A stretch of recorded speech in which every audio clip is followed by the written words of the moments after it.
وَإِيَّاكَ نَسْتَعِينُ، اللہ تیری عبادت کرتے ہیں اور صرف تیرے سے مدد مانگتے ہیں۔ میرے پاکستانیوں، آج میں نے آپ سے بڑی اہم بات کرنی ہے اپنے ملک کے مستقبل کے لیے، اور میں نے یہ فیصلہ کیا کہ یہ میں لائیو کروں گا۔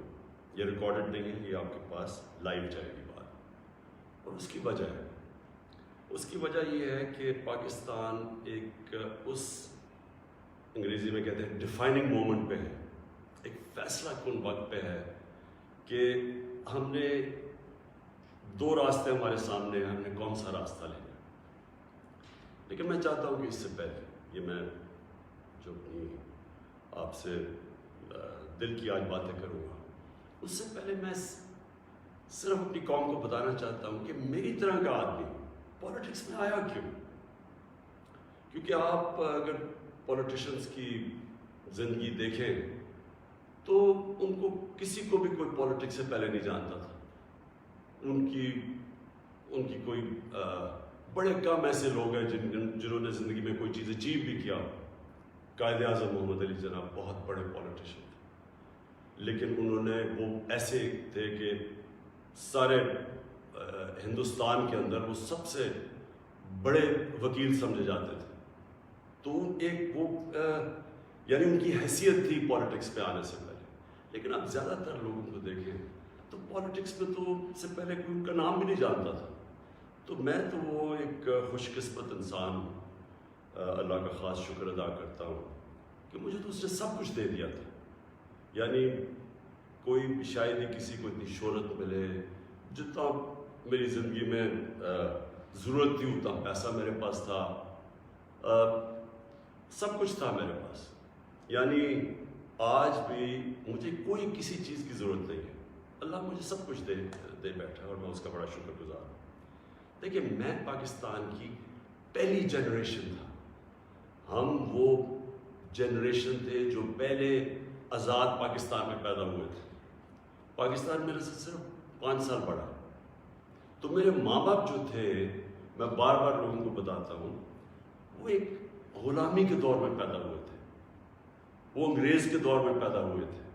اور میں جب تک بڑا ہوتا رہا، کیونکہ انہوں نے پاکستان موومنٹ میں شرکت کی تھی، وہ مجھے ہمیشہ یہ احساس دلواتے تھے کہ تم بڑے خوش قسمت ہو، آزاد ملک میں پیدا ہو، تمہیں نہیں پتا کہ جو بھی آپ کر لیں غلامی کیا ہوتی ہے، کیونکہ ایک سطح سے اوپر آپ جا ہی نہیں سکتے، کیونکہ اس کے اوپر آپ کے حکمران بیٹھے ہوئے تھے۔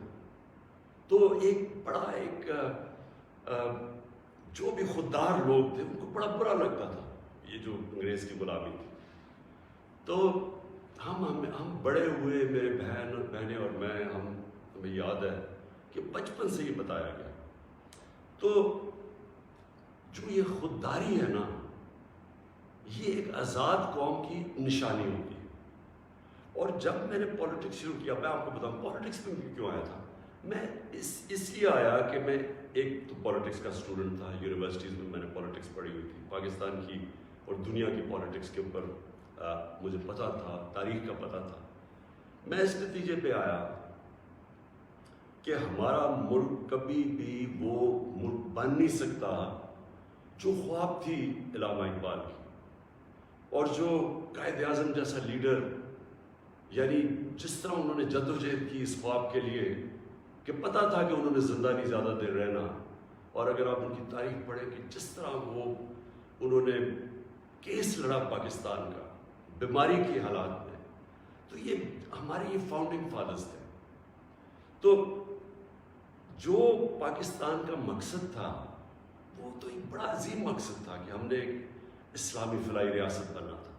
یہ ہماری قرارداد پاکستان میں یہ لکھا ہوا ہے ہمارے فاؤنڈنگ فادرز کا کہ ہم نے ایک، جب ہم کہتے ہیں اسلامی فلاحی ریاست، تو یہ سیدھا چلا جاتا ہے مدینہ کی ریاست میں، کیونکہ ہمیشہ مسلمان اس کو ماڈل سمجھتا ہے اپنا، جو سنہری دور اسلام کا ہے وہ مدینہ کی ریاست تھی۔ تو جب میں نے 25 سال پہلے پولیٹکس شروع کی تو میں نے اپنی جو ہمارے مینیفیسٹو تھے اس پہ 3 چیزیں رکھی: انصاف، اور انصاف پھر میں کوالیفائی کر دوں، انصاف ہوتا یہ ہے کہ طاقتور اور کمزور کے لیے ایک قانون ہوتا ہے، اور جو نبی صلی اللہ علیہ وسلم نے کہا تھا کہ تمہارے سے پہلے بڑی قومیں تباہ ہوئیں، جدھر طاقتور چوری کرے تو اس کو سزا نہ ملے اور صرف کمزور چور، چھوٹا چور جیل میں جائے. انہوں نے کہا قومیں تباہ ہو جاتی ہیں. تو جس طرح حضرت علی رضی اللہ تعالیٰ نے کہا تھا کہ کفر کا نظام چل جائے گا لیکن ظلم اور ناانصافی کا نظام نہیں چل سکتا. تو یہ بیسس ہے ایک انصاف، اور دوسرا انسانیت، رحم ہوتا ہے. ایک اسلامی ریاست میں جو کہ مدینہ کی ریاست میں پہلی فلاحی ریاست بنائی گئی تھی، جو میں بار بار لوگوں کو کہتا ہوں. تو یہ میرے 2 ایمز تھے. اور تیسرا تھا خودداری. ایک مسلمان قوم غلام قوم نہیں بن سکتی. جس قوم کا نعرہ تھا پاکستان کا مطلب کیا، لا الہ الا اللہ. لا الہ الا اللہ کا تو مطلب ہی ہے کہ سوائے اللہ کے آپ کسی کے سامنے نہیں جھکتے. وہ شرک ہے. سب سے بری چیز اللہ کو لگتی ہے کہ جب آپ کسی کو بھی اللہ کی جگہ پہ رکھتے ہیں. تو یہ غلامی جو ہوتی ہے، یہ جب آپ کسی کی بھی پیسے کی غلامی، خوف کی غلامی، یہ سب شرک ہے. کیونکہ لا الہ الا اللہ انسان کو آزاد کرتا ہے. یہ 3 تھے میرے آج سے 25 سال پہلے. آپ دیکھیں کہ میں مینیفیسٹو میں یہ 3 چیزیں لکھی. مجھے لوگ کہتے ہیں عمران صاحب آپ اسلام کا نام استعمال کرتے ہیں. میں اگر میرے میں اللہ ایمان نہ ڈالتا، میں پولیٹکس میں کیوں آتا؟ جس آدمی کے پاس سب کچھ ہے، مجھے یہ بتائے وہ اپنی زندگی کے 22 سال خرچ کرے گا ایک سٹرگل میں، اور 14 سال تو تھوڑے سے لوگوں کے ساتھ تھا. 14 سال تو مذاق اڑتا تھا میرا. تو میں کیوں پولیٹکس پہ اتنی دیر کوشش کی جس کے پاس سب کچھ تھا؟ مجھے اتنے لوگوں نے کہا کہ عمران صاحب آپ کو ضرورت کیا تھی پولیٹکس کی؟ میں سچ آپ کو بتا رہا ہوں. بار بار مجھے لوگ کہتے ہیں آپ کو پولیٹکس میں آنے کی کیا ضرورت تھی؟ یعنی صرف آپ کو ضرورت ہی ہو تو آپ پولیٹکس میں آئیں. آپ کوئی نظریے کے لیے نہ آئیں، کوئی آپ کی بڑی ایمبیشن نہ ہو. ایک میں اپنے سارے جو، اور خاص طور پہ میں چاہتا ہوں میرے جو نوجوان ہیں وہ آج میرا بڑا غور سے سنے جو میں نے آپ سے بات کرنی ہے. دیکھیے ایک مولانا رومی کی ایک سینگ ہے.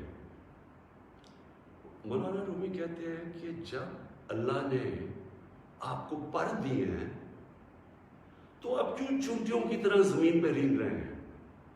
اس کا مطلب یہ ہے کہ اللہ نے ہمیں اشرف المخلوقات بنائے ہیں، سب سے بڑی مخلوق. فرشتوں سے اوپر درجہ دیا ہمیں. فرشتوں کو کا انسان کے سامنے جھکو. اور شیطان کو اس لیے نکالا گیا، وہ عبادت بڑی کرتا تھا، اس نے ان کا حکم نہیں مانا، اس میں تکبر تھا، اس نے کہا میں نہیں جھکتا. اللہ نے ہمیں پر دیے. مسئلہ ہمارا یہ ہے کہ ہم، کیونکہ ہمارے میں ایمان کی کمی ہوتی ہے، کیونکہ ہم اور خداؤں کی پوجا کرتے ہیں، جو سب سے بڑا جو شرک ہے وہ پیسے کی پوجا کرتے ہیں، خوف کی پوجا کی، جو وہ بڑی سپر پاور ہے، اگر ہم نے یہ نہ کیا تو ہم تباہ ہو جائیں گے. یہ خوف کا پت ہے. ہم انسان چونٹیوں کی طرح رینگتا رہتا ہے. تو پاکستان، میں نے اس کی اونچ نیچ دیکھی ہے. ہم نے شروع میں، ہم چھوٹے تھے، ہمیں یاد ہے جب پاکستان ایک تیزی سے اوپر جا رہا تھا، ہماری مثالیں دی جاتی تھیں. میں جب اسکول میں تھا پاکستان کی مثال دی جاتی تھی. ساؤتھ کوریا پاکستان آیا تھا سیکھنے کے لیے کہ کیسے آگے بڑھا. ملیشیا کے شہزادے میرے ساتھ اسکول میں پڑھتے تھے، یہاں سیکھنے آتے تھے. سارا مڈل ایسٹ سے لوگ یہاں پاکستان کی یونیورسٹیز میں آتے تھے. ہم اوپر جا رہے تھے، ہمارا ماڈل لوگ دیکھتے تھے، مثال دی جاتی تھی. میں نے اس کو نیچے آتے دیکھا اور میں نے اس کو ذلیل ہوتے دیکھا اپنے ملک کو. اور میں اس کے اوپر ابھی آتا ہوں کیونکہ جو میرے والد تھے، مجھے یاد ہے اپنے آخری دنوں میں جو ہمارے پر یہ وار آن ٹیرر کے اندر جس طرح کی پاکستانیوں کو ذلت ملی، پاکستانیوں کو میں خاص طور پہ کہہ رہا ہوں، لیکن اوور آل اسلاموفوبیا بھی تھا، لیکن پاکستانیوں کو ذلت ملی. تو میں جو آج آپ سے بات کرنا چاہتا ہوں کہ دیکھیں اللہ نے جو ہمارے اندر اتنی صلاحیتیں دی ہیں اشرف اس کی عظیم مخلوق پہ، لیکن اسے کنڈیشن لگائی ہوئی ہے. اس نے کہا ہے کہ تم نے اگر اوپر اڑنا ہے نا، جو اقبال نے اپنا شاہین کا کانسیپٹ دیا ہے کہ شاہین کیسے اقبال کا، وہ تب اوپر جاتا ہے جب وہ ریزسٹنس کے سامنے کھڑا ہوتا ہے. ہے، جب وہ مقابلہ کرتا ہے، جب وہ اپنے آپ کو مشکل وقت سے گزارتا ہے. ہم نماز میں صرف ایک ہی چیز مانگتے ہیں جب 5 وقت کی نماز پڑھتے ہیں کہ اللہ ان کے راستے پہ لگا جن کو نعمتیں بخشیں، ان کے نہیں جو اپنے تباہی کے راستے پہ چلے گئے. تو جو نعمتیں بخشیں نا، وہ نبی صلی اللہ علیہ وسلم اللہ کے حبیب تھے سب سے زیادہ، تو ان کو نعمتیں بخشیں. ان کا آسان راستہ نہیں تھا لیکن ان کی عظمت کا راستہ تھا. میں اس لیے پاکستان کے اندر سیرت نبی اپنے بچوں کو پڑھانا چاہتا ہوں. کیوں نبی کی سیرت پڑھیں؟ کیونکہ وہ دنیا کی تاریخ میں سب سے عظیم انسان وہ تھے. تو ان کے راستے پہ اللہ کیوں ہمیں کہتے چلو؟ کیونکہ وہ عظمت کا انسان کا راستہ ہے. ہم پکڑ لیتے ہیں دوسرا راستہ جو ہم سمجھتے ہیں کہ بڑا آسان راستہ ہے. اچھا جی وہ فلانا نے حکم دے دیا ہم تباہ ہو جائیں گے، اگر اس نے وہ فلانا ملک ناراض ہو گیا تو ہمارا یہ ہو جائے گا. ہم رینگ رہے ہیں زمین کے اوپر، ہم چونٹیوں کی طرح رینگ رہے ہیں. تو میں سب سے پہلے کہ جب میں نے 25 سال پالیٹکس شروع کی تو میں نے کبھی، آپ میری کوئی اسٹیٹمنٹ پڑھ لیں، میں نے ہمیشہ ایک چیز کہی، نہ میں کبھی کسی کے سامنے جھکوں گا اور نہ اپنی قوم کو کسی کے سامنے جھکنے دوں گا. یعنی اپنی قوم کو کسی کی غلامی نہیں کرنے دوں گا. یہ 25 سال کوئی میری اسٹیٹمنٹس ابھی آپ دیکھ لیں، کوئی پرانی میری ویڈیوز ہیں، کبھی اس سے پیچھے نہیں ہٹا پایا. جب اقتدار مجھے ملا تو میں نے تب فیصلہ کیا کہ ہماری فورن پالیسی آزاد ہوگی. آزاد فورن پالیسی کا مطلب ہوتا ہے کہ وہ فورن پالیسی جو پاکستانیوں کے لیے ہوگی، ہمارے مفادات کے لیے ہوگی. اس کا قطعی یہ مطلب نہیں ہے کہ ہم کسی سے دشمنی کریں گے، ہم کسی کو کے خلاف ہوں گے، ہم کوئی اینٹی امریکن ہوں گے یا اینٹی انڈیا ہوگا یا اینٹی یورپین ہوں گے. میں تو سب سے پہلے میں وہ پاکستانی ہوں. سب سے زیادہ ہندوستان کے اندر جو جانتے تھے اور جو رسپیکٹ اور میری دوستیاں تھیں وہ میں پاکستانی تھا کرکٹ کی وجہ سے. میں امریکہ کو بڑی اچھی طرح جانتا ہوں، کہ پولیٹیشین کے لوگوں کو جانتا ہوں. انگلینڈ کو تو آپ اس طرح کہ میرا دوسرا گھر تھا ایک بار، تو میں تو جانتا ہوں. میں نے کبھی یہ نہیں، کبھی کسی بھی انسانی معاشرے میں کبھی اس کے خلاف ہو ہی نہیں سکتا. ہاں ہم ان کے اندر جو ان کی غلط پالیسیز ہیں اس کی میں تنقید کرتا ہوں. میں نے جب پاکستان نے شرکت کی وار آن ٹیرر میں، یعنی جب جنرل مشرف ہمیں امریکہ کی جنگ میں لے کے گئے، میں اس میٹنگ میں تھا، میں اس کمرے میں تھا. اسی کمرے کے اندر سارے پولیٹیشنز بیٹھے ہوئے تھے جس کے اندر ہیڈز آف پارٹیز بلائے تھے، جس طرح باقی بھی تھے، میں بھی تھا. اسی کمرے کے اندر ہمیں کہا گیا کہ جی اگر ہم نے امریکہ کی حمایت نہ کی تو انگریزی کا لفظ وونڈڈ بیئر کی طرح ہے، ایک زخمی ریچھ کی طرح ہے، وہ ہمیں نہ غصے میں شاید ہمیں نہ مار دیں. اور مجھے یاد ہے میں نے بار بار میڈیا پہ، پارلیمنٹ میں، ہر جگہ میں نے کہا کہ ہمارا اس جنگ سے کوئی لینا دینا نہیں تھا. 9/11 میں کوئی پاکستانی ملوث نہیں تھا. ہمیں کیا ضرورت ہے کہ ہم اپنے ملک کو کسی کی جنگ میں لے جائیں؟ ہم ان کی مدد کریں. اگر انہوں نے ان کے ملک میں دہشت گردی ہوئی ہے، ہم دہشت گردی کے خلاف ہیں، ہمیں ان کی مدد کرنی چاہیے. لیکن کیا اس کا مطلب یہ ہے کہ ہم پاکستانیوں کو قربان کر دیں کسی کی جنگ میں؟ اور پھر ہم نے غلطی کیا کی؟ سب سے بڑی جنرل مشرف نے غلطی کی، 80 کی دہائی میں ہم نے پاکستان فرنٹ لائن اسٹیٹ بن گیا جی کہ ہم امریکہ کے حمایتی ہیں، ہم اس کے ایلائے ہیں، ہم سوویت یونین کے خلاف جہاد لڑ رہے ہیں.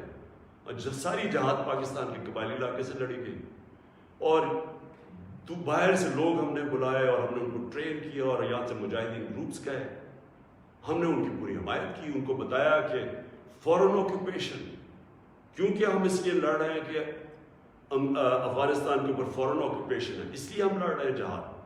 اور سارے ہمیں بتایا گیا کہ کتنا بڑا پاکستان بڑا رول پلے کر رہا ہے. جیسے ہی وہ جہاد ختم ہوتی ہے، سوویت یونین ہارتا ہے، امریکہ یہاں سے چلا جاتا ہے، سوویت یونین ادھر چلا جاتا ہے، اور 2 سال کے بعد وہی امریکہ جو ہمارا دوست تھا، جس کے لیے جو ہم اکٹھے جنگ لڑ رہے تھے، وہ ہمارے اوپر سینکشن لگا دیتا ہے، پریسلر سینکشنز. 9/11 آ جاتا ہے. پاکستان کی، پھر امریکہ کی ضرورت پڑ جاتی ہے. یہ جو ابھی میں نے آپ کو کہا کہ اسی کمرے کے اندر فیصلہ ہو رہا ہے کہ جی ہم امریکہ کی ہمیں حمایت کرنی چاہیے. ہم نے کہا کہ ہاں ٹھیک ہے، حمایت یہاں تک ٹھیک ہے کہ ہم سارے دہشت گردی کے خلاف ہیں، ان کے خلاف ایکشن لیں، لیکن جو حمایت ہم نے کی، جو پاکستانیوں کی جانوں کی قربانی دی گئی، کسی اور امریکہ کے ایلائی نے اس طرح کی قربانیاں نہیں دی.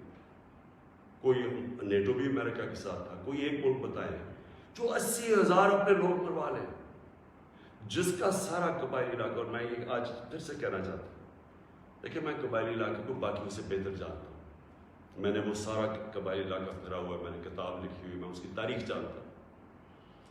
قبائلی علاقہ پاکستان میں سب سے پرامن علاقہ تھا. وہاں کرائم ہوتی نہیں تھی، کوئی ان کے ریکارڈ میں، یعنی ہمیشہ سے وہ کرائم فری ایریا تھا. جو قبائلی علاقے کے لوگوں سے ہوا ہماری اس جنگ میں شرکت کرنے سے، آپ اندازہ نہیں لگا سکتے کہ وہ لوگوں کے اوپر، بیچاروں کے اوپر کیا گزرے. وہاں لوگ مارے گئے، وہ ادھر سے لوگ کھڑے ہو گئے جن لوگوں کو، اب سوچے ہم لوگوں کو کہہ رہے ہیں کہ جہاد کرنا، اگر باہر سے آکوپیشن ہو وہ سب سے عظیم چیز ہے، اور اب امریکن جب ہم پہنچ گئے تو ہم نے کہا نہیں آپ دہشت گردی ہے.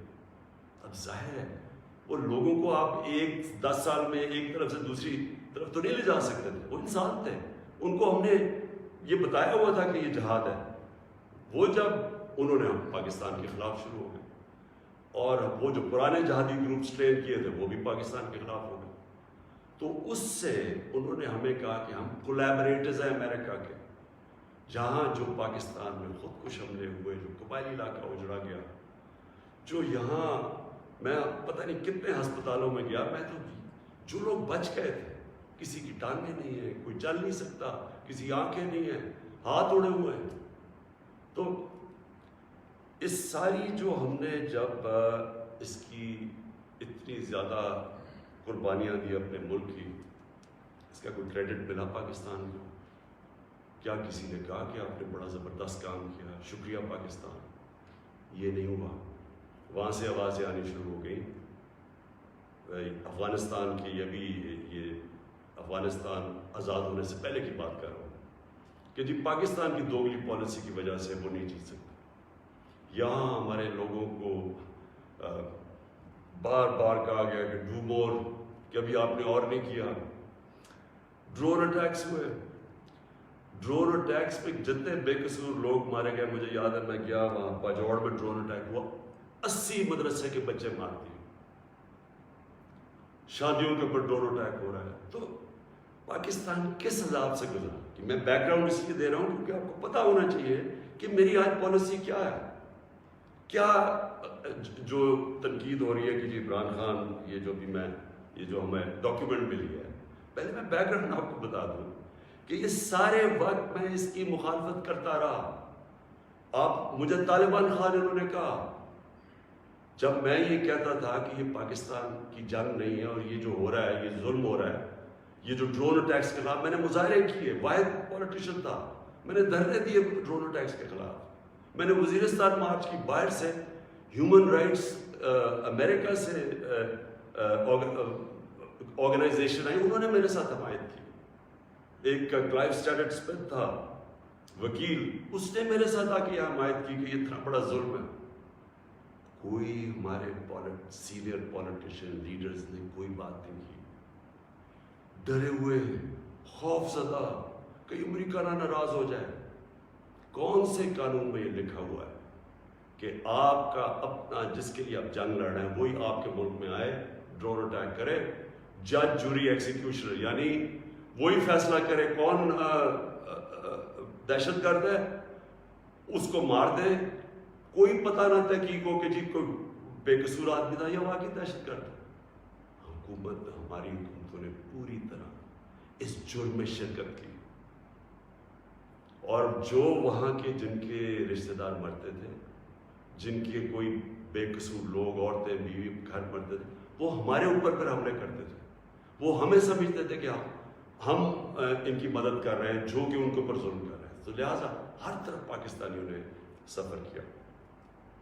تو میں جب حکومت ملی تو میں نے پہلے دن سے یہ کہا کہ پاکستان کی فارن پالیسی پاکستان کے لوگوں کے لیے ہوگی.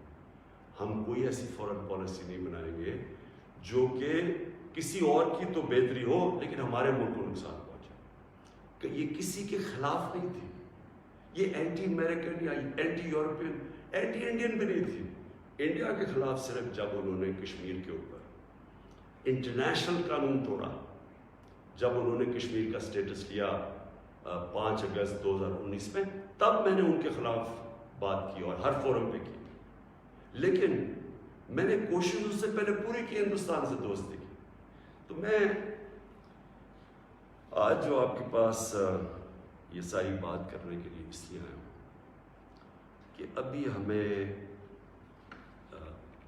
8 مارچ کو یا اس سے پہلے 7 مارچ کو ہمیں ایک امریکہ نے باہر سے ملک میں نام مطلب میرا کہ کسی اور باہر سے ملک سے ہمیں میسج آتی ہے, اور میں اس لیے آپ کے سامنے یہ میسج کی بات کرنا چاہتا ہوں اور میں اس لیے لائیو بھی کر رہا ہوں کہ یہ ایک کسی آزاد ملک کے لیے جس طرح کی ہمیں میسج آئی ہے, یہ ہے تو پرائم منسٹر کے خلاف ہی سر, لیکن یہ ہماری قوم کے خلاف ہے. مجھے جو اس سے سب سے زیادہ تکلیف ہے وہ یہ نہیں ہے کہ یہ اس میسج میں واضح یہ لکھا ہوا ہے کہ جناب اگر یہ جو عدم اعتماد, اور ان کو پہلے سے ہی پتا تھا, ابھی اعتماد یا درج نہیں ہوئی تھی, ان کو پہلے سے ہی پتا چل گیا کہ عدم اعتماد کی آ رہی ہے پاکستان کے اندر, یہ اپوزیشن رکھنے لگی. تو اس کا مطلب کہ یہ جو ہو رہا تھا یہ پہلے سے ہی ان کے باہر کی لوگوں سے رابطے تھے. اچھا, اس پہ پھر مزیدار چیز یہ ہے کہ وہ یہ پاکستان کی قیادت یا پاکستان کی گورنمنٹ کے خلاف نہیں ہے, وہ صرف عمران خان کے لیے. وہ یہ کہتے ہیں کہ ہمیں, اور ایک بہانہ مارتے ہیں کہ ہمیں کیوں غصہ پاکستان پہ, لیکن کہتے ہیں کہ وہ غصہ تب بالکل ٹھیک ہو جائے گا, ہم معاف کر دیں گے پاکستان کو اگر عمران خان یہ عدم اعتماد کی یہ ہار جاتا ہے, یعنی اگر عمران خان چلا جاتا ہے تو پاکستان کو معاف کر دیتے ہیں. لیکن اگر یہ عمران خان کے خلاف فیل ہو جاتی ہے تو پھر پاکستان کو ایک مشکل وقت کا سامنا کرنا پڑے گا. دیکھیں, جو پھر سے میں یہ کہتا ہوں کہ ایک الیکٹڈ پرائم منسٹر کے خلاف کوئی بھی دوسرا ملک یہ اس طرح, اور یہ ریکارڈڈ ہے, یہ میں آپ کو یہ بتا دوں کہ یہ نہیں کہ یہ میں دیکھ رہا ہوں کئی میڈیا کے لوگ اس کو کور کرنے کی کوشش کر رہے ہیں کہ جی وہ ایسا نہیں تو فلانا نہیں تو وہ پتہ نہیں, یہ نہیں.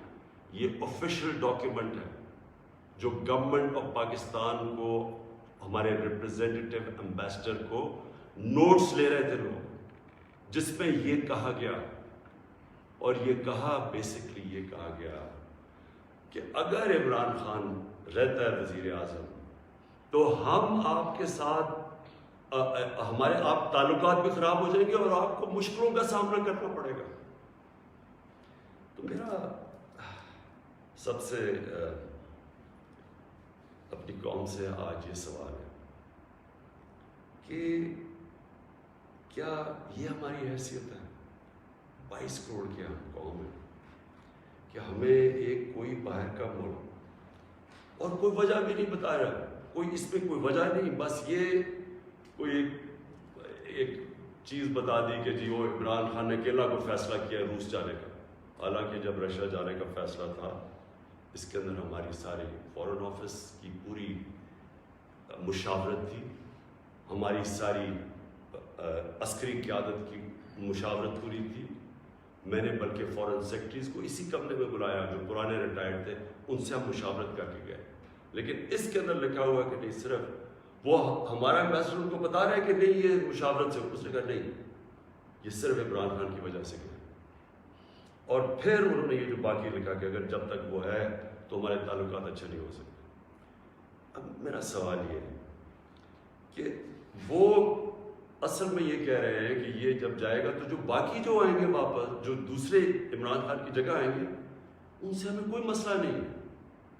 تو میں اصل اپنی قوم کے سامنے یہ چیز رکھنا چاہتا ہوں. میرا یہ جو آج آپ سے بات چیت کرنے کا ہے، یہ تو نہیں کہ کوئی باہر سے ایک ملک چلے یہ کہہ دے کہ ہاں جی ہمیں نہیں پسند آپ کی فارن پالیسی، پتہ نہیں کوئی وجہ کیا بتا رہے کہ جی آپ روس چلے گئے. وہ تو اور یورپین لیڈرز بھی روس چلے گئے تھے، لیکن خاص پاکستان کو کہ آپ کیوں چلے گئے ہیں، جس طرح کہ ہم کوئی ان کے نوکر ہیں. لیکن جو اس میں سب سے ڈسٹربنگ چیز کیا ہے کہ ان کے رابطے ان لوگوں سے ہیں جن کے ذریعے یہ ساری سازش ہوئی ہے، جو یہاں بیٹھے ہوئے ہیں. اور یہاں کون بیٹھے ہوئے؟ 3 اسٹوجز.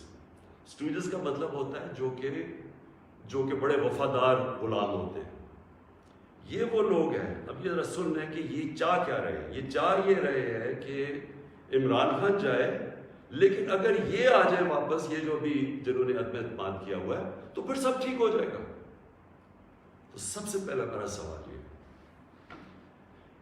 کہ کیا یہ اپنے ملک کے اندر اجازت دیں گے کسی کو قیادت میں آنے کے لیے جن کے اوپر نیب کے کیسز ہوں، جن کے اوپر اربوں روپے کے کیسز ان کی عدالتوں میں ہوں، وہ جو کہ ایک مجرم ڈکلیئر کر دیا گیا پاکستان کی عدالت نے، جو کہ جھوٹ بول کے بھاگا ہوا؟ کیا وہ ان لوگوں کو جن کے اوپر باہر ان کے ملکوں میں باہر کے مضمون لکھے ہوئے ان کی چوری کے اوپر، کرپشن کا، BBC کی 2 ڈاکیومنٹریز آئی ہوئی ہیں ان کی چوری کے اوپر، کیا اپنے ملک میں اس طرح کے لوگوں کو ایک قیادت پہ آنے دیں گے؟ اور اگر اپنے ملک میں اتنی سی جھوٹ بولنے پہ یہ نکال دیتے ہیں ایک پرائم منسٹر کو، ہیرلڈ میک ملن تھا، جھوٹ بولنے پہ اس کو نکال دیا. چھوٹی چھوٹی چیزوں کے اوپر وہ اتنا اپنے لوگوں کا ان کا جو اخلاقی معیار ہے وہ اس سطح پہ ہے، چھوٹی سی چیز پہ وہ نکال دیتے ہیں. تو ہمارے ملک میں جو کہ نیب میں اربوں روپے کے کیسز ان کے، اور اب یہ 30 سال سے ان کے اوپر کیسز ہیں. پہلے جو کیسز تھے وہ جنرل مشرف نے ان کو NRO دی، وہ سارے کیسز معاف کروائے. پھر یہ 10 سال میں مزید اور کیسز چڑھ گئے اربوں روپے کے. ان کو یہ کہہ رہے ہیں کہ وہ ٹھیک ہے، وہ ٹھیک ہے، لیکن عمران خان ان کو پسند نہیں ہے. مجھے جو اگلی چیز سمجھ نہیں آ رہی ہے، میں یہ اپنی قوم سے پوچھنا چاہتا ہوں کہ جب ان کو بھی پتہ ہے، کیونکہ یہ یاد رکھنا میرے پاکستانیوں کہ جب ان کی جو انٹیلیجنس ہوتی ہے وہ ساری بیک گراؤنڈ پتہ ہوتا ہے ہر کا. میرا ان کو سب پتہ ہے، ان سارے جتنے بھی پولیٹیکل لیڈرز ان کی سب بیک گراؤنڈ پتہ ہے. ان کو ان کی ایک ایک چیز پتہ ہے کہ ان کے کتنے پیسے ملک کے کس اکاؤنٹس میں پڑے ہوئے بیرون ملک. ان کو سب پتہ ہے کہ ان کی پراپرٹیز بینامی جو انہوں نے باہر لی ہوئی ہیں بڑی بڑی اربوں روپے کی، ہر ڈیٹیل ان کے پاس ہے. ایک ہمارا ینگ پولیٹیشین ہے، ایک کتاب ہے رون سوسکن کی دی وے آف دی ورلڈ. اس کتاب میں وہ لکھتا ہے کہ ان کی نیشنل سیکیورٹی جو تھی وہ ٹیپ کر رہی ہے، اس کی والدہ اس کو ٹیلی فون کر کے بینک اکاؤنٹس بتا رہے ہیں، یعنی ادھر تک ان کو پتا ہے. تو ہمارے یہ جو اب یہ 3 لوگ ان کو جو پسند آ گئے ہیں، ان کی کیا خاصیت ان کو پسند آئی؟ یہ کہ ان جنرل مشرف کے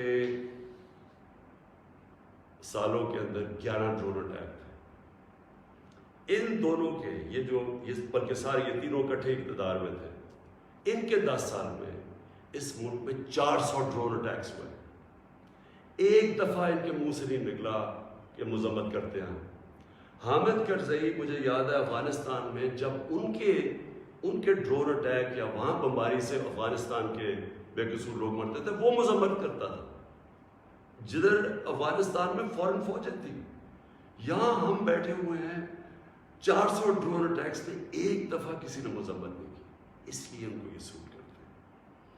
مولانا فضل الرحمان کی ایک وکی لیکس کیا تھی کہ ایک جس طرح پینما پیپرز کا انکشاف ہوا تھا، یہ ایک انٹرنیشنل انکشاف ہوا تھا، لیک ہو گئے تھے سیکرٹ پیپرز یا ڈاکیومنٹس.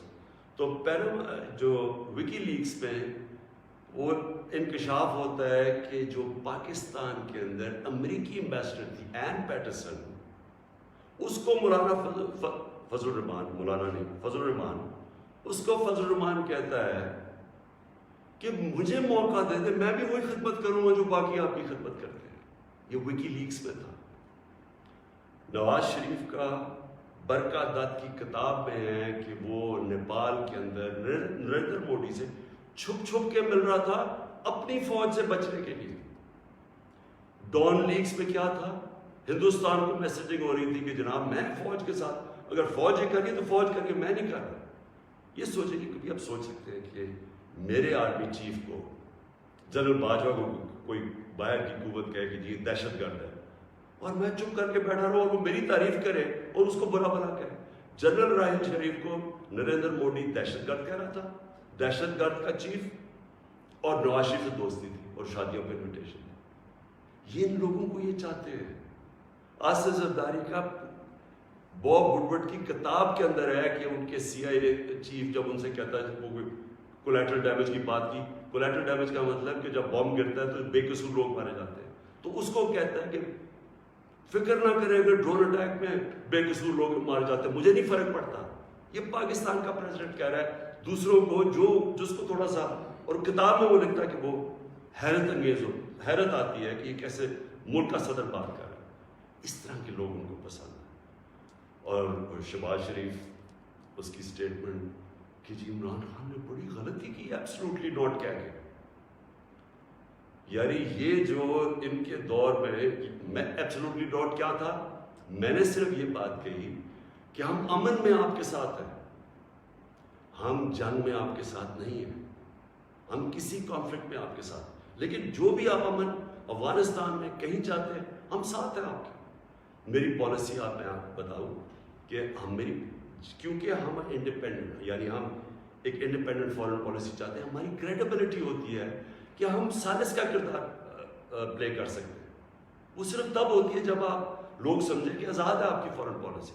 جب لوگ پہلے سے سمجھتے ہیں کہ جدھر سے حکم آئے گا آپ نے وہی کرنا ہے، آپ کو اتنی بھی شرم نہیں ہے کہ آپ کے ملک میں بمباری کر رہا ہے آپ کا دوست اور آپ کے لوگ مر رہا، اس کو نہیں کچھ کہہ سکتے، کس نے آپ کی کیا کریڈیبلٹی ہو رہی اور دنیا نے کیا عزت کرنی ہے آپ کی.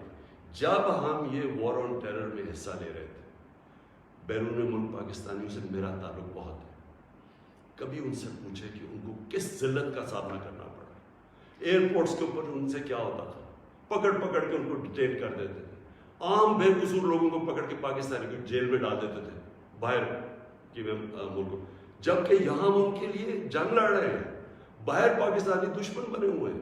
کبھی کسی سے پوچھے کہ ان بیچاروں سے کیا، کتنے پاکستانیوں کو جیلوں میں ڈالا گیا، کسی نے کوئی بات کی، کسی نے ان کے لیے سٹینڈ لیا. تو میں جب یہ میں کسی کے اگینسٹ نہیں بات کرتا، میں صرف یہ کہتا ہوں کہ میری جو سب سے بڑی ذمہ داری ہے وہ میرے 22 کروڑ لوگ ہیں، میں ان کے لیے فارن پالیسی بناؤں. تو یہ جو شہباز شریف کہتے ہیں ایبسلوٹلی ناٹ، میں نے نہیں کہنا تھا، کیونکہ آپ کا تو پاور میں آنے میں مقصد ہی کچھ اور ہے. آپ نے کب پاکستانیوں کے لیے سٹینڈ لیا؟ بتائیں کتنی دفعہ یہ جب بمباری ہو رہی تھی آپ کے منہ سے آواز نکلی، اور آپ کے بھائی صاحب کبھی بات کر ہی نہیں سکتے جب، کیونکہ آپ کے سارے جو اربوں روپے سب پتہ ہے ان کو کدھر پڑے ہوئے. اور دوسری چیز یہ کہا کہ جی یہ جو ڈاکیومنٹ ہے یہ ٹھیک ہی نہیں ہے، اگر یہ ٹھیک ہو جاتی تو آپ ہمارے ساتھ آ جاتے ہیں. تو آج نیشنل سیکورٹی پارلیمنٹ کی کمیٹی کے اندر جب رکھی گئی، کیوں نہیں آپ نے آ کے دیکھی؟ ہم نے یہ ڈاکیومنٹ، پہلے لوگوں نے کہا کہ نہیں جی یہ ٹھیک نہیں ہے، مذاق اڑایا گیا، جی جعلی ہے. پہلے میں نے کیبنٹ میں رکھی، ساری کیبنٹ کو بتایا گیا، منٹس کیبنٹس کے بنے، کیونکہ سب سے ٹاپ فورم پاکستان کا وہ ہے. اس کے بعد نیشنل سیکورٹی کاؤنسل کی میٹنگ کی میں نے، سارے اپنے سروسز چیف سب کے سامنے رکھی وہ ڈاکیومنٹ. اس کے بعد یہ پارلیمنٹ کی کمیٹی کے اندر لے کے گیا اور سینئر جرنلسٹ کو ہم کو بتایا، صرف یہ کہنے کے لیے کہ یہ کوئی ڈاکیومنٹ کوئی پبلک کو یعنی اکسانے کی بات نہیں ہے. یہ جو میں نے آپ کو بتایا اس سے زیادہ یہ خوفناک اس میں چیز ہے اس ڈاکیومنٹ کے اندر. میں اب آخری بات پہ آنے لگا، اور وہ یہ ہے کہ ہماری اب سنڈے کو ووٹ دی جائے گی. اس سنڈے کو اس ملک کا فیصلہ ہونے لگا کہ یہ ملک کس طرف اب جائے گا. کیا وہی غلامانہ پالیسی، کرپٹ لوگ جن کے اوپر 30 سال سے کرپشن کے کیسز ہیں، نیب میں ان کے کیسز پڑے ہیں. بدقسمتی سے کوئی اور ملک ہوتا جس کے اندر یہ انصاف کا نظام زیادہ طاقتور کو قانون کے نیچے لانے جن کی صلاحیت ہے، اور جو بھی خوشحال ملک ہیں دنیا میں، جو بھی جدھر ملک میں جن ملکوں کے اندر غربت نہیں ہے، خوشحالی ہے، جو پروگریس کر چکے ہیں، ترقی یافتہ ملک ہیں، ان سارے ملکوں کی ایک چیز آپ کو کامن ملے گی کہ طاقتور مجرم کو ان کی صلاحیت ہوتی ہے قانون کے نیچے لانے کی. ہمارا ابھی تک انصاف کے نظام میں وہ صلاحیت نہیں ہے. یہ ہماری بڑی بدقسمتی ہے کہ اربوں روپے کے ان کے پاس کیسز ہیں، کچھ نہیں ہو رہا. تو کیا قوم ان کو پھر جو 30 سال سے کہہ رہے ہیں، اچھا کہہ رہے جی عمران خان نے ملک بڑا خراب، آج کیوں یہ سارا کر رہے ہیں ڈرامہ؟ عمران خان نے ملک خراب کر دیا. عمران خان تو ابھی 3.5 سال ہوئے، 30 سال سے تو آپ باریاں لے رہے ہیں اس ملک کے اوپر. تو یہ اگر ملک خراب تھا، یہ اگر حالات برے تھے، تو یہ کیا 3.5 سال میں ہو گئے؟ اور میں چیلنج کرتا ہوں کہ 3.5 سال میں جو ہم نے کیا ہے، کسی بھی فورم، انڈیپینڈنٹ ماہرین کو آپ بٹھائے ان سے پوچھیں، میں چیلنج کرتا ہوں کہ 3.5 سال میں جو پاکستان میں ہوا کہ ان کے کسی دور میں نہیں. تو یہ جو اب سارے اکٹھے ہیں، یہ اب قوم نے فیصلہ کرنا ہے کہ کیا یہ جو ووٹ ہونی ہے سنڈے کو، اس میں کون کدھر جائے گا. مجھے لوگوں نے کسی نے کہا جی وہ عمران خان آپ ریزائن کر دیں. میں ریزائن کر دوں؟ میں جو میرے ساتھ کرکٹ کھیلتے تھے وہ ساری دنیا 20 سال جو میں کھیلی ہے، آخری گیند تک میں مقابلہ کرتا ہوں. میں کبھی ہار زندگی میں نہیں مانی.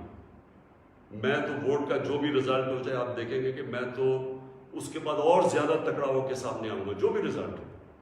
لیکن میں یہ دیکھنا چاہتا ہوں اس دن، یہ میں چاہتا ہوں میری ساری قوم دیکھے کہ کون جا کے اپنے ضمیر کا سودا کرے گا.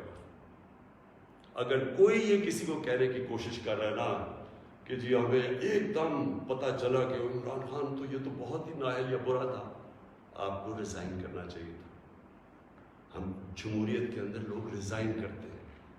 لوگ تب نہیں کرتے کہ جب آپ دیکھیں کہ 20-25 کروڑ روپے آپ کو آفر ہو رہا ہے اور آپ چلے جائیں، اور وہ پیسہ جو پہلی چوری کا پیسہ جس سے خریدا جا رہا ہے لوگوں کو، ساری قوم کے سامنے یہ ہو رہا ہے. وہ جگہ بنی ہوئی ہے جدھر میریٹ کے اندر یا سندھ ہاؤس کے اندر یہ تماشا چل رہا ہے ساری قوم کے سامنے. میں تو یہ پوچھنا چاہتا ہوں کہ ہمارے نوجوانوں کو ہم آج کیا سبق دے رہے ہیں؟ ہم کیا ان کو بتا رہے ہیں کہ یہ ہمارے جو پبلک ریپرزینٹیٹیو ہیں ان کی قیمتیں لگی ہوئی ہیں؟ یہ ساری قوم کے سامنے ہو رہا ہے. یہ کوئی چھپی بات نہیں ہے. آپ الٹا بھی لٹک جائے، کوئی یہ نہیں مانے گا کہ ان 3 لوگوں کے پاس کوئی اس لیے جا رہا ہے کہ یہ تو بڑے کوئی نظریاتی لوگ ہیں. تو کوئی نہیں ماننے لگا کہ یا آصف زرداری یا شہباز شریف، نواز شریف یا فضل الرحمانی کوئی نظریاتی لوگ ہیں. سب ان کو جانتے ہیں.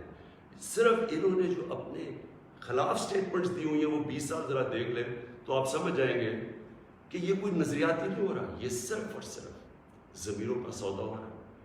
یہ اپنے ملک کا سودا ہو رہا ہے. یہ اپنے ملک کی ساورنٹی کا سودا ہو رہا ہے. اور یہ جو ہوگا، میں ابھی بھی لوگوں کو یہ، کیونکہ مجھے ابھی بھی امید ہے کہ جو ہمارے لوگ اپنا سودا کر کے وہاں بیٹھے ہوئے ہیں، میں ابھی بھی آپ سے یہ کہتا ہوں کہ ہمیشہ کے لیے یہ آپ کے اوپر ایک مور لگنے لگی ہے. یہ نہ لوگوں نے آپ کو معاف کرنا ہے، نہ لوگوں نے آپ کو بھولنا ہے، نہ آپ کی اس بات کو معاف کرنا ہے، بھولنا ہے، نہ جو لوگ آپ کو ہینڈل کر رہے ہیں نہ ان کو معاف کرنا ہے اور بھولنا ہے لوگوں کو. یہ ہمیشہ کے لیے لوگ یاد رکھیں گے کہ آپ نے اپنے ملک کا سودا کیا. ایک بیرون ملک سازش جو یہاں لوگوں کے ساتھ مل کے ایک وہ گورنمنٹ جس کی آزاد فورن پالیسی تھی اس کو گرانے کی کوشش کی گئی. یہ کوئی آپ کو معاف نہیں کرے گا. ہمارے بر صغیر کی تاریخ کیا ہے؟ میر جعفر اور میر صادق کون تھے؟ یہ وہ لوگ تھے جنہوں نے انگریزوں کے ساتھ مل کے بنگال کو غلام بنایا، انگریزوں کے ساتھ مل کے سراج الدولہ کو مروایا، اور اپنی ذاتی مفادات کے لیے اپنے قوم کو غلام بنایا، اور دوسرے نے ٹیپو سلطان کو اس سے غداری کی، انگریزوں کے ساتھ مل کے اپنی قوم کو غلام بنایا۔ یہ موجودہ آپ کے میر جعفر اور میر صادق باہر کی قوتوں کے ساتھ مل کے ایک ملک کے اندر یہ وہ چینج لے کے آ رہے ہیں جو کہ یاد رکھیں، میں پھر رپیٹ کرتا ہوں، ساری زندگی یہ قوم آپ کو بھولنے نہیں دے گی۔ یہ وہ آپ کرنے جا رہے ہیں جو آنے والی ہماری نسلیں آپ کو معاف نہیں کریں گی۔ اور میں آپ کو یہ بھی بتا دوں آج کہ اگر آپ کا یہ خیال ہے کہ یہ سازش کو کامیاب ہونے دیں گے، میں اس کے سامنے کھڑا ہوں گا۔ میری یہ اپنی قوم سے کمٹمنٹ ہے کہ ہمیشہ جب تک میرے میں خون ہے میں اس کا مقابلہ کروں گا۔ میری زندگی کو تو کوئی فرق نہیں پڑنے لگا، میں اپنے گھر میں رہتا ہوں، میں اپنے خرچے برداشت کرتا ہوں، میرا تو کوئی کیمپ آفس نہیں ہے، میں نے تو آگے کوئی فیکٹریاں نہیں بنائی۔ نواز شریف نے اتنے دور میں 18 فیکٹریاں بنا لی تھی سرکاری بینکوں سے پیسے لے کر، پھر بعد میں وہ قرضے معاف کروا لیے۔ نہ میرے کوئی رشتہ دار پالیٹکس میں، میں اپنے گھر میں رہوں گا، اپنے گھر میں رہتا ہوں۔ لیکن اس قوم سے جو غداری ہو رہی ہے اور یہ جو ہونے جا رہی ہے سنڈے کو، میں یہ چاہتا ہوں کہ ایک ایک لوگوں کا، ایک ایک غدار کی آپ شکل یاد رکھنا۔ یہ جتنا بھی ہے کہ اپنے لوگوں کو بتانے کی کوشش کریں کہ جی وہ ہو ایک دم ہمیں پتہ چلا ہے کہ یہ کیا ہوا ہے، یہ کتنا برا وقت گزرا تھا، لوگ آپ کی کوئی بات ماننے نہیں لگے۔ یہ قوم جو ہے، میں پھر سے رپیٹ کرتا ہوں آپ کو، میں آخری بات کہنے لگا ہوں، یہ قوم نہ یہ بھولے گی، نہ آپ کو معاف کرے گی، نہ جو لوگ آپ کے پیچھے ان کو معاف کریں گے۔ اور یہ اگر آپ کا کسی کا خیال ہے کہ عمران خان چپ کر کے بیٹھ جائے گا، کسی خوش فہمی میں نہ رہے۔ میرے پہ اللہ نے مقابلہ کرنے کی صلاحیت دی ہے، ساری زندگی میں نے مقابلہ کیا ہے۔